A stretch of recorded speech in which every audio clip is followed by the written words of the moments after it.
bahas ini di sini desain data warehouse ya. Jadi mungkin beberapa kemarin sudah ada yang kita bahas ya. Jadi di sini nanti desain data warehouse ya, ini bagi organisasi ya yang ingin menerapkan ya data warehouse ini ya. Jadi kemudahan ya dalam hal pengembangan dan penggunaan di dalam pemilihan platformnya ya. Kemudian meningkatkan komunikasi antara pengembang dan pengguna ya. Dan di sini jadi ada 10 manfaat ya ini nanti di sini yang coba kita bahas 10 manfaat, dan nanti ada 4 apa tadi ya ini. Jadi dalam pengembangannya ini ya. Jadi di sini ya, dalam hal pengembangannya nanti di sini ada sekian ini ya, ada 10 ya. Jadi kemudahan bagi pengembang ya, pengguna dalam pemilihan platformnya ya. Kemudian meningkatkan komunikasi antara pengembang dan pengguna ya. Mengurangi kompleksitas desain ya. Kemudian kemudahan dalam memilih engine ya, OLAP-nya ya, di dalam proses deployment-nya itu. Kemudian memudahkan proses dokumentasi ya, membantu dalam pemahaman dan pengujian sistem, memudahkan implementasi dan pemanfaatan business intelligence, meningkatkan pemahaman penggunaan terhadap OLAP, kemudian menyederhanakan daur ulang data warehouse serta mengurangi ambiguitas ya, ini. Jadi itu nanti yang akan beberapa yang akan kita bahas ya di dalam pertemuan sore ini nanti ya itu.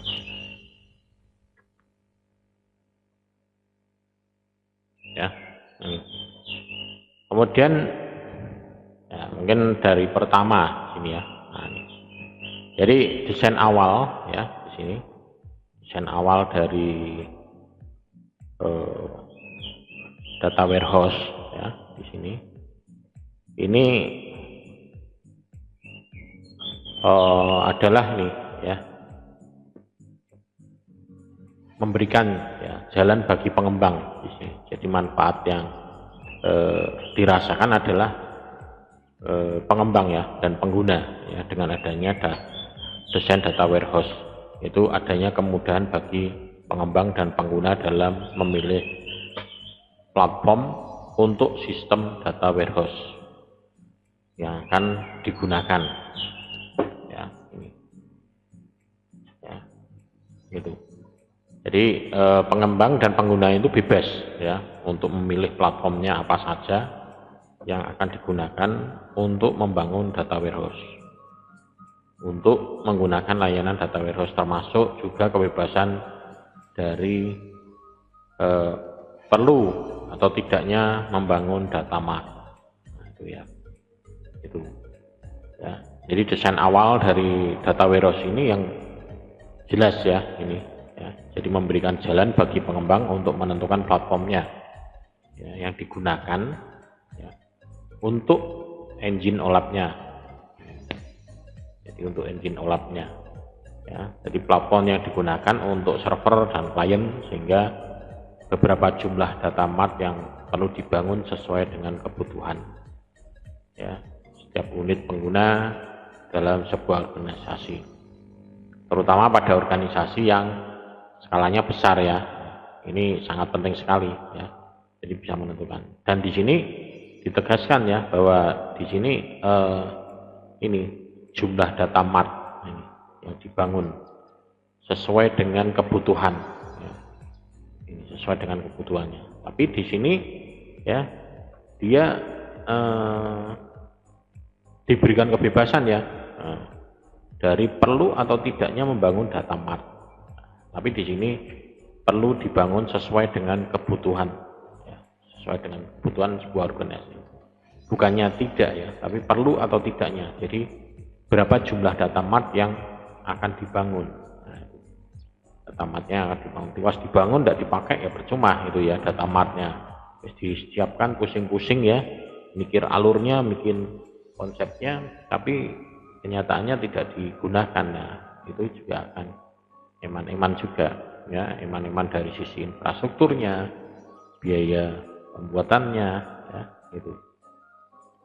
Kemudian hardware-nya ya, gitu. Kemudian yang kedua ya, ini manfaat yang kedua ya, ini yang dapat diperoleh dari pihak pengembang dan pengguna dengan adanya desain data warehouse, yaitu desain data warehouse ya, ini manfaat yang kedua ya, ini desain data warehouse ini yang baik, ini memudahkan pengguna untuk menilai apakah desain data warehouse telah sesuai dengan kebutuhan mereka ya.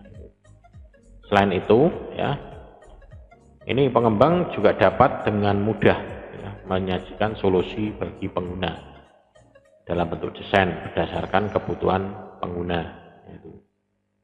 Jadi komunikasi yang baik dan efektif itu yaitu antara pengembang dan pengguna di dalam pembuatan sebuah perangkat lunak komputer ya, software ya, maupun sistem. Ini termasuk juga dalam hal pembuatan data warehouse. Nah, jadi perlu dikomunikasikan ya antara pengembang dan pengguna ya. Jangan membuat desainnya hanya sesuai dengan kebutuhan pengembang saja. Karena biasanya pengembang, wah saya bisanya ini kok, tidak bisa, tapi harus sesuai dengan kebutuhan si penggunanya. Jadi itu menjadi syarat mutlak ya untuk mewujudkan sistem yang sesuai dengan keinginan pengguna. Karena toh nantinya juga yang akan menggunakan adalah ya, penggunanya, usernya. Jadi pengguna dalam hal ini adalah perusahaan ya yang telah mengeluarkan biaya ya, untuk mewujudkan data warehouse yang mereka inginkan. Demikian pula juga pengembang, dia juga sudah mengeluarkan tenaga dan waktu untuk mewujudkan data warehouse ya, agar sesuai dengan kebutuhan pengguna. Jadi desain data warehouse yang jelas dan mudah dipahami oleh pengembang dan pengguna ya, akan menjadi jembatan penghubung ya untuk komunikasi bagi pengembang dan pengguna di dalam mewujudkan sistem data warehouse. Nah, itu. Jadi komunikasi, artinya ini di sini adalah komunikasi. Jadi dalam hal membuat ini perlu adanya komunikasi. Ya, jangan nggawe sak karepe dhewe itu ya.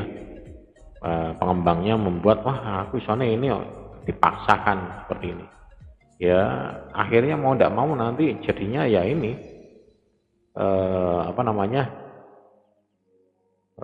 tidak mau menggunakan aplikasinya itu ya, sehingga menyatakan bahwa aplikasinya susah dipakai, atau kalau aplikasinya tidak dipakai kan berarti kan ada sorotan ya, kenapa aplikasinya sudah dibangun kok tidak dipakai. Nah, nanti ada evaluasi kelayakan sistemnya bagaimana, oh ternyata ada unsur-unsur yang susah, buatnya ribet, nah ini tidak praktis, nah gitu ya. Kemudian yang ketiga, nah nih ya, ini muncul pertanyaan ya yang ketiga nih ya. Jadi hal ini tentunya akan membantu ya, jadi mengurangi kompleksitas desain. Ini akan membantu di dalam mengurangi waktu, tenaga dan biaya di dalam pengembangan sistem data warehouse. Nah, mengapa kompleksitas desain dapat dikurangi ya dengan adanya desain data warehouse yang baik? Nah, mengapa itu? Ya, itu. Jadi di situ adanya ini ya mengurangi kompleksitas desain ya. Ini akan membantu ya, itu tadi mengurangi waktu, ya, tenaga, biaya, dan pengembangan dalam sistem data warehouse. Dan ini muncul pertanyaan, mengapa kompleksitas itu desain ini dapat dikurangi dengan adanya desain data warehouse yang baik. Nah, jadi mengapa? Nah, jadi ini disebabkan karena apa? Oleh karena desain dapat dipecah menjadi dua buah tahapan yang berbeda. Namun keduanya itu harus berhubungan satu sama yang lainnya. Jadi dia di sini bisa dipecah jadi dua. Jadi dalam kompleksitas desain data warehouse, ya, yang umumnya terdapat pada kompleksitas data dari query, ya, yang ada di dalamnya. Jadi kompleksitas juga dapat terjadi pada konseptualisasi query. Ya. Jadi dengan memecah desain ke dalam dua tahapan yang berbeda, ya, menjadi dua tahap atau lebih, ya, yang mana antara tahapan itu saling berhubungan, ya, maka kompleksitas ini dapat dikurangi. Ya. Jadi pengembang cukup fokus kepada setiap tahapannya, baik dari sisi desainnya hingga pengecekan dan pengujian desainnya. Nah, jadi tahapan-tahapan desain tersebut kemudian dapat disatukan, ya, atau dikumpulkan ke dalam sebuah dokumentasi desain. Nah, hal ini yang akan lebih memudahkan jika dibandingkan membuat desain tunggal, ya, yang tentunya memiliki skala pekerjaan yang lebih besar. Jadi ini ibaratnya dibuat per modul lah, kalau bahasa sekarang itu buatnya itu mengurangi kompleksitasnya. Jadi dibuat per modul sehingga kalau misalkan terjadi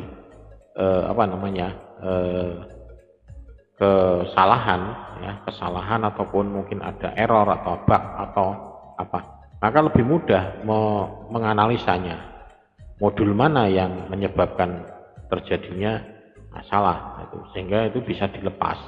Oh, coba modul ini dilepas dulu, masalahnya selesai atau tidak. Oh iya selesai, ternyata modul ini yang menyebabkan. Berarti fokus di modul itu.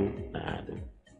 Sehingga akan mengurangi waktu, tenaga, dan biaya dalam pengembangan sistem, sehingga yang modul yang lain tetap bisa berjalan, bisa dikembangkan lebih lanjut. Nah, itu. Jadi ibaratnya modul lah itu, kalau sekarang itu istilahnya. Ya, modul, orang lebih, atau DLL, ya. Dynamic Library Link, ya. Itu kalau di dalam Visual Basic itu kan ada dikenal namanya DLL, nanti bentuknya DLL, ya, atau cap, ya, kalau di Windows, atau cabinet, ya, ini. Kemudian yang ketiga, ya, ketiga atau yang keempat, ya, ini. Jadi ini di sini manfaat lain, ya, jadi desain data warehouse ini, ya, adanya kemudahan dalam pemilihan engine, ya, OLAP-nya untuk proses deployment-nya. Jadi sehingga kebebasan bagi pengembang dan pengguna itu memilih platform, ya, untuk membangun dan menggunakan data warehouse, ya, ya. Itu demikian pula juga dengan engine OLAP-nya, ya, untuk proses deployment-nya. Jadi engine OLAP ini dapat dipilih oleh pengembang atau pengguna, ya. Jadi dia selama dia memiliki dukungan yang baik untuk data multidimensi. Jadi desain data warehouse yang baik dan mudah dipahami, ya, ini akan membantu pengembang dan pengguna di dalam menentukan tahap implementasinya. Dan contoh-contohnya, ya, di sini terdapat banyak pilihannya, ya, OLAP engine-nya yang disediakan oleh perusahaan-perusahaan besar ini. Jadi beberapa diantaranya adalah misalkan Oracle, ya, dengan produknya namanya Oracle OLAP, ya, kemudian Hyperion Solution, ya, ya, kemudian IBM Cognos, ya, kemudian SAP, ini yang sering dipakai, ya, SAP, Apache Kylin, ya, Microsoft Server Analysis Service, ya. Nah, jadi ini yang terutama yang biasa dipakai. Jadi kalau misalnya kita mau nyoba ini, ya, kita mesti install ini Oracle, ya, tapi Oracle sistem ini agak besar ini, ya, Oracle atau Hyperion Solution atau IBM Cognos, SAP, Apache atau Microsoft Server Analysis Service. Nah, ya, jadi kita bisa menginstal ini untuk OLAP-nya, ya. Kemudian memudahkan proses dokumentasi juga. Nah, ini manfaat yang kelima ya. Jadi yang diperoleh pengembang dan pengguna ini adanya ini data warehouse adalah kemudian dalam proses dokumentasinya. Jadi dokumentasi ini satu hal yang penting ya, yang harus diketahui ya oleh kedua belah pihak, baik pengembang maupun yang penggunanya nantinya ya. Ini. Jadi pengembang dapat mempelajari sistem yang akan mereka kembangkan dan implementasikan tersebut berdasarkan kepada informasi kebutuhan pengguna ya, dan rumusan permasalahannya. Ya. Jadi itu. Kemudian bagi misalkan ini ya, misalkan adalah business intelligence itu. Ya, jadi dokumentasi dapat membantu mengembang dalam proses perbaikan dan perawatan sistem ya, dalam hal maintenance itu ya. Kemudian bagi pengguna itu kalau dibagi pengembang ya itu. Tapi kalau bagi pengguna ya, ini dokumentasi ini dapat memberikan informasi mengenai bagaimana kemampuan dari sistem ya, data warehouse yang diperuntukkan. Misalkan apakah data warehouse ini mampu membantu mereka di dalam menganalisa data-data yang mereka kumpulkan dan miliki untuk membantu dalam proses pengambilan keputusan dalam perusahaan. Jadi dokumentasi yang baik ya, yang diperuntukkan untuk pengembang dan pengguna ya, ini hanya dapat terwujud ya apabila desainnya juga baik. Jadi dokumentasi untuk data warehouse yang diperuntukkan bagi pihak pengembang ya, sistem data warehouse untuk pengguna ini juga akan disusun ya dengan adanya data warehouse ya, dengan jelas dan rinci. Nah, itu. Jadi itu dokumentasi ya, dokumentasi dalam data warehouse ya. Kemudian yang keenam ini adalah manfaat keenam ya, adalah adanya desain data warehouse ini adalah membantu pengembangan dan pengguna di dalam memahami sistem data warehouse yang akan mereka bangun tersebut beserta dengan tahap pengujian sistem yang akan dilakukan secara berkala misalkan. Nah, jadi desain ini mampu menunjukkan ya seperti apa ya itu sistem yang akan diwujudkan dengan menggunakan platform yang telah disepakati tadi ya. Misalkan ini sudah menginginkan menggunakan Oracle ataupun IBM ya sebagai platform untuk data warehouse yang akan mereka gunakan ya. Selain itu juga mampu mengurangi adanya tingkat kesalahan ya, saat implementasi dilakukan. Yang hal ini disebabkan oleh karena misalkan desain telah menentukan apa saja langkah yang harus dilakukan oleh pengembang di level aplikasi, level sistem, hingga penentuan rule ya ini dari setiap entitas ya di dalamnya. Misalkan penentuan kelompok pengguna ya dengan hak-hak aksesnya dari setiap pengguna, kemudian keamanannya ya, dan sistemnya, rule untuk data mart-nya, rule untuk OLAP-nya. Nah, itu. Jadi contohnya itu. Yang ketujuh ya ini. Yang ketujuh adalah ini. Jadi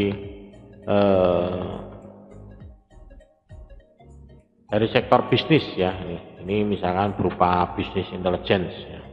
Jadi business intelligence di sini ini membantu organisasi ya di dalam proses pengambilan keputusan ya.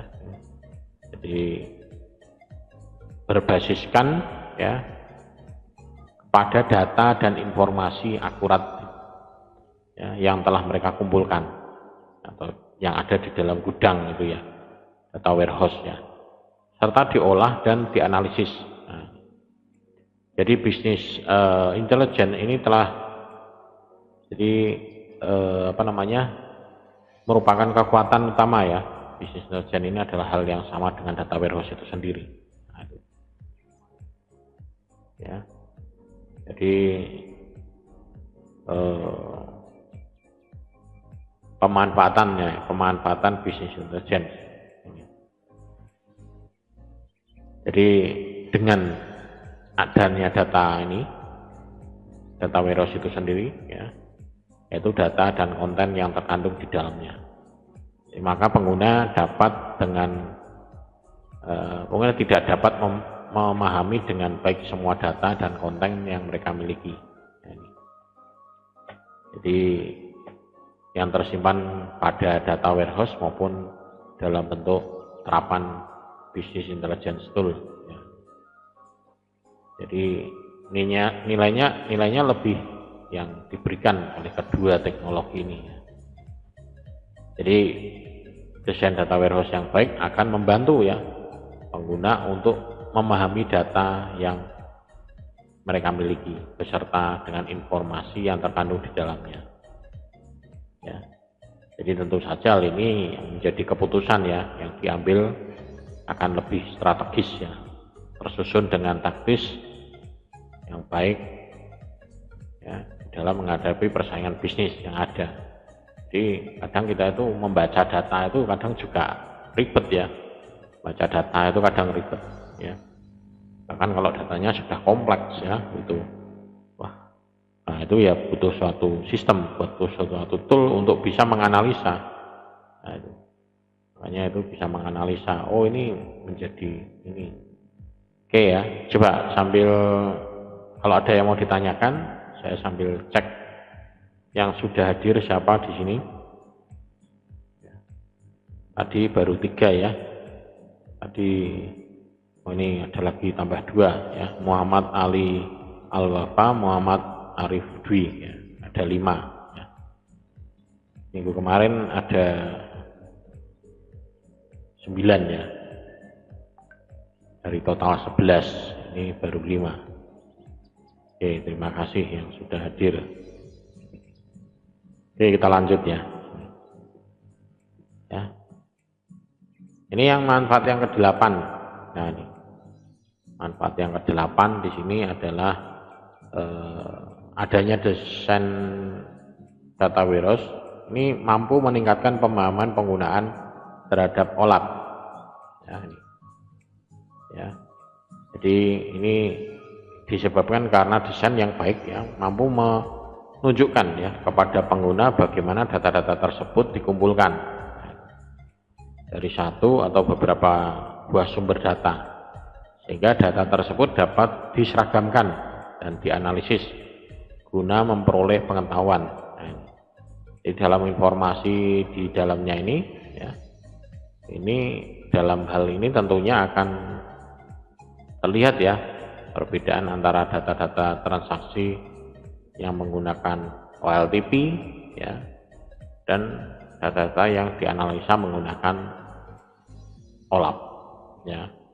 Kalau OLAP berperan dalam proses bisnis, sedangkan OLTP berperan dalam proses bisnis, sedangkan OLAP berperan dalam bisnis ya pada data warehouse. Nah, ini. Selain itu juga ini data warehouse ini juga membantu ya. Ini, desain data warehouse ini juga yang baik juga membantu dalam implementasi OLAP-nya, jadi server untuk data warehouse maupun data mart-nya. Tapi juga diperlukan ya beserta dengan persyaratan yang diperlukan. Jadi beberapa buah persyaratan ini berperan ya untuk aturan OLAP di server. Ya, diantaranya ini meliputi kemampuan menampung data ya, dalam jumlah besar, integrasi metadata, ya, kemampuan analisis data, ya, view data skala besar, ya, sesuai dengan kebutuhan pengguna yang berbeda-beda, dan dukungan read-write ya untuk multi user. Nah, ya.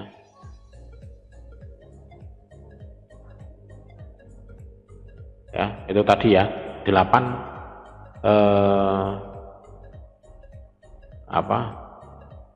ke-8 ya, 8 dalam hal peningkatan ini. Yang ke-8 ini peningkatan pemahaman penggunaan data OLAP. Ya. Kemudian penyederhanaan daur hidup data warehouse ya, atau life skill. Ya. Nah, ini. Jadi manfaat ke-9 ya itu. Ya, manfaat ke-9 di sini ya. Ini adanya desain ini daur hidup ya misalnya, lingkaran life skill ya. Jadi data warehouse ini dapat terbagi menjadi ada 8 ya, dan dia terbagi dari adanya 2 konsep ya. Konsep yang pertama ini ada daur hidup yang meliputi ada 8 tahap ya, ini. Jadi yang konsep yang pertama ya. Jadi dari daur hidup itu yang konsep pertama ini adalah ini analisis kebutuhan sistem ya, ini. Jadi kita harus mampu menganalisa. Ini biasanya dipakai kalau dalam penelitian ya itu. Jadi analisis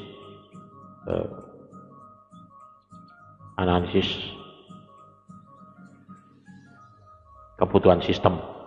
Nah, ya. Kemudian yang kedua adalah pemodelan dan desain. Ya, kita bisa melakukan pemodelan di sini. Ya. Pemodelan dan desain ya. Jadi kita bisa membuat modeling ya. Prototipe ya. Ya, membuat prototipe. Nah, jadi kita bisa membuat prototipe ya desainnya. Kemudian yang ketiga konstruksi sistem. Nah, ini. Jadi membuat konstruksi sistem ya. Jadi sistemnya mau seperti apa. Kemudian yang keempat itu sebelum dibuat ya diuji dulu sistemnya, testing dulu. Entah itu mungkin nanti menggunakan flowchart atau apa itu ya, nanti di situ dilihat ya sistemnya berjalan sempurna enggak. Kemudian yang kelima itu baru deployment ya. Baru mendeploy menerapkan ya. Yang keenam ini operasionalnya. Yang 7 perawatannya, perawatan. Yang ke-8 ini pengembangan dan penambahan fitur. Nah, jadi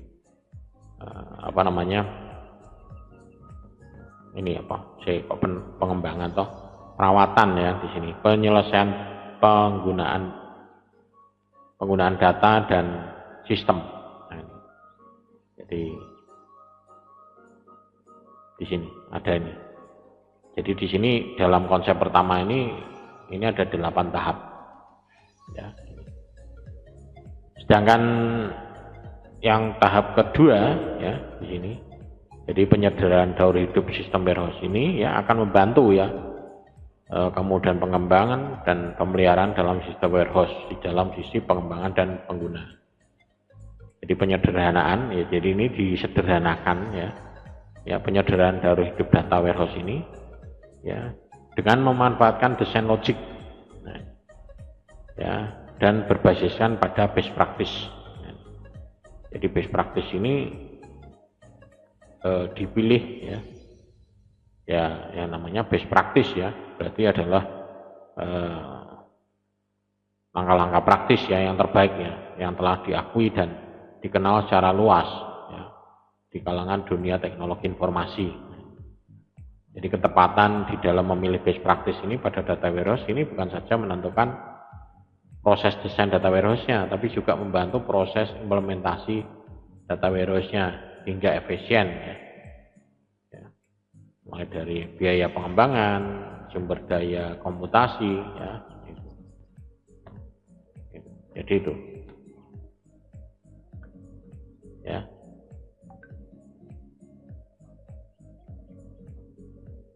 Dan di sini yang konsep pertama ya. Kalau yang konsep kedua di sini adalah ada 4 ya di sini. Konsep yang kedua. Ya. Jadi konsep yang kedua ini adalah ini. Jadi yang pertama tadi ada 7, 8 ya. Nah, ini disederhanakan di sini. Ya. Jadi sederhanakan menjadi desain sistem, pembuatan prototipe, deployment, operasi dan pengembangan dan fitur. Nah, ini. Jadi menjadi hanya 5. Nah, ini. Ya. Jadi di sini hanya desain ya, desain sistem. Jadi ini yang dibuang apa ini? Analisis kebutuhan ya. Jadi hanya desain sistem ini, pemodelan nomor 2 ini dijadikan ini. Oh, pemodelan ini jadi ini purwarupa ya, ini jadi purwarupa. Desain dan modeling jadi purwarupa. Prototipe ya. Yang desain sistem ini analisis sistem kebutuhan, desain sistem ya. Kemudian deployment, langsung ke deployment. Yang ini dibuang, tidak ada ya. Deployment langsung operasional, langsung pengembangan ini, pengembangan sistem, perawatan maintenance tidak ada, pengembangan dan penambahan fitur langsung di sini. Jadi hanya menjadi 5, ini konsep yang kedua menjadi 5 ya. Dan sekarang yang berkembang yang ini, yang konsep kedua ini ya, sampai sekarang. Jadi SDLC itu ya. Kemudian yang terakhir ini ya, ini manfaat dari desain data warehouse ini adalah mengurangi adanya kesalahan pemahaman dan pemahaman ganda, ambiguitas ya, terhadap sistem data warehouse yang sedang dibangun dan digunakan. Ya, itu. Jadi ini disebabkan karena pada tahap desain ini menentukan implementasinya, yaitu. Ya. Jadi pada perangkat lunak komputer ya, data warehouse pun ini memerlukan adanya desain yang jelas ya dan lengkap agar memudahkan pengembangan di dalam melakukan pengembangan serta perawatan dan memudahkan pengguna akhir itu nanti. Jadi dengan berkurangnya ambiguitas ya pada data warehouse, maka selain proses normalisasi dapat dengan mudah dilakukan. Juga sekaligus mengurangi kompleksitas juga. Nah, itu. Jadi itu ada 10 tadi itu ya. Itu. Kemudian ada 4 langkah ya, petunjuk dalam membangun data warehouse. Jadi ada 4 buah langkah ya. Ya, maupun individu yang ingin membangun ya, baik individu maupun skala besar ya. Jadi sebelum data warehouse tersebut dapat terwujud ya, untuk digunakan dalam analisis data dan pengolahan data. Jadi ada 4 langkah yang perlu dipahami di sini ya. Jadi yang pertama adalah membuat desain data warehouse. Ya, membuat desain warehouse. Di sini langkah pertama dalam membuat desain data warehouse adalah membuat desain data warehouse itu sendiri ya. Jadi di sini ada terbagi menjadi 2 ya, desain logik dan desain fisik ya. Ini untuk desain logik ini terdapat 4 yang harus dilakukan, yaitu pembuatan ER diagram ya, entity relationship ya. Kemudian yang kedua adalah membuat relasi antar tabel. Kemudian yang ketiga ini mendefinisikan atribut. Yang keempat ini menentukan entitas dan objek penting ya di dalam setiap tabel yang berelasi. Nah, ini yang logik. Sedangkan yang fisik ini terdapat 2 hal yang perlu dilakukan ya. Ini.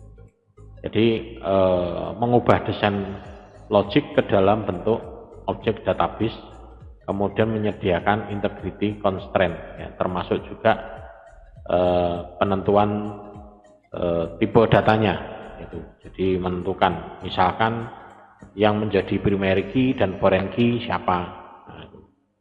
Atau kolom yang mana, nah, itu. Jadi itu harus diterapkan, ya. Dan mengapa kedua buah tahapan desain logik dan fisik ini perlu dilakukan, ya, pada langkah pertama ini. Ya, ini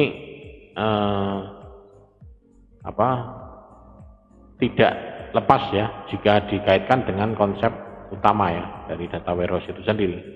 Jadi data warehouse itu pada dasarnya adalah database juga, ya, yang memiliki tabel dan relasi antar tabel. Namun yang membedakannya adalah data warehouse itu dipisahkan dari database operasional, ya, jadi data transaksional, ya, yang telah berjalan pada organisasi yang bersangkutan, ya, memperhatikan adanya histori, ya, untuk kebutuhan analisis data. Ya, kemudian untuk yang kedua ini adalah ini, ya, memahami ETL dan ETL, ya. Jadi extraction, loading, transformation yang kemarin, ya, pertemuan yang kemarin sudah ini. Jadi di sini, ya. Tapi saya tidak membahas lagi tentang ini ETL-nya. Tapi di sini adalah saya akan menunjukkan pilihan engine-engine untuk ETL. Di sini ada contoh-contohnya. Ya, misalkan kita menggunakan Talent Open Studio. Ini alamatnya ini, nanti bisa dicek, ya. Kemudian Spanish System ini GeoGetly, ya. Ini adalah situsnya. Ini bisa dicek, coba dicek. Entaho Data Integration ini, Jaspersoft ETL, ini, Scriptella ETL, ya, ini Avatar ETL, ya, Apache, kemudian yang Oracle, punyanya Oracle ini. Nah, nanti ini bisa dicek, ya. Anda bisa buka satu-satu alamatnya ini, dicek, ya. Untuk engine-nya, pilihan engine-nya di sini, ya. Ya. Nah, ini contohnya yang apa ini? Trends apa ini? Saya tidak kebaca ini, ya. Pilihannya untuk apa?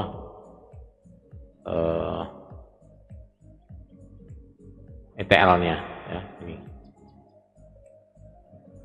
Kemudian yang ketiga, ya, di sini. Yang ketiga adalah memahami dimensi dan data multidimensi, ya. Jadi setelah memasuki ETL tadi, masukkan ETL ke dalam desain dan menentukan engine-nya, ya. Maka langkah ketiga ini adalah membangun data warehouse-nya. Membangun data warehouse-nya dan memahami dimensi dan data multidimensinya, ya, untuk kemudian memasukkan ke dalam desain data warehouse. Ya. Dimensi dan data multidimensi ini diperlukan, ya, sebab dimensi dan data multidimensi ini memegang peran penting di dalam data warehouse untuk memudahkan dalam analisis data. Ya. Ini. Jadi data multidimensi ini merupakan data yang memiliki struktur lebih dari satu hierarki, ya. Jadi dimensi sendiri merepresentasikan struktur yang dikategorikan data. Gitu.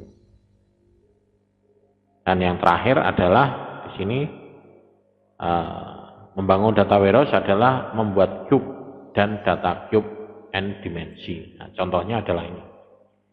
Jadi kalau misalkan ini sebetulnya hasilnya, ya, ini. Jadi langkah terakhir ini membuat ini. Jadi cube merupakan lanjutan dari dimensi dan multidimensi.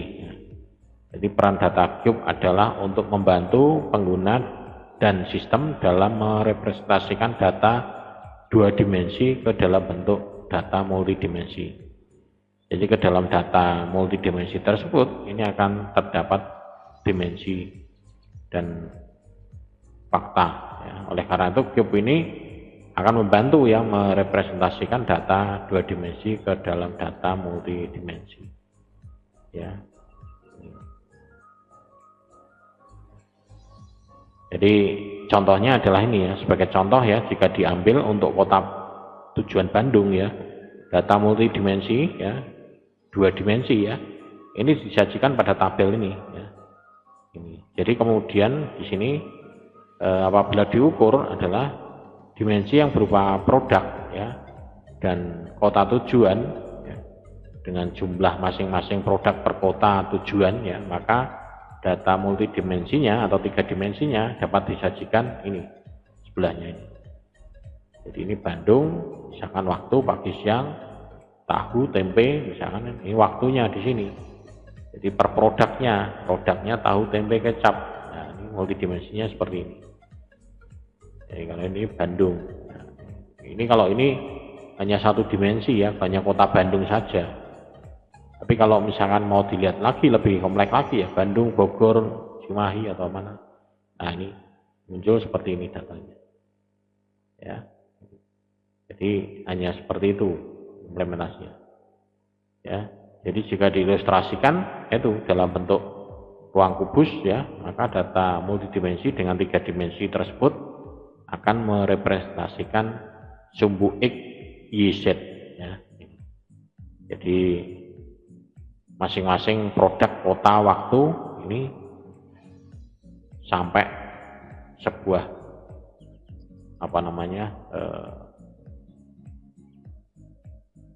diimplementasikan ya, misalkan untuk kebutuhan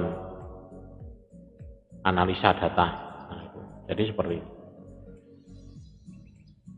Oke, mungkin ada yang ditanyakan ya.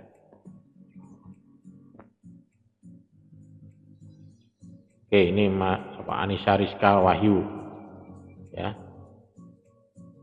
Ini kalau saya cek lagi apakah sudah yang hadir berapa nih ya.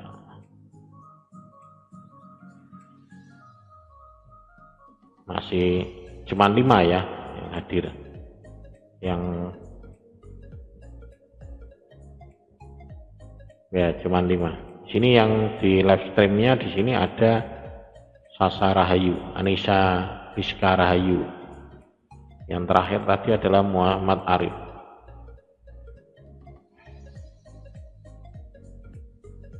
Anissa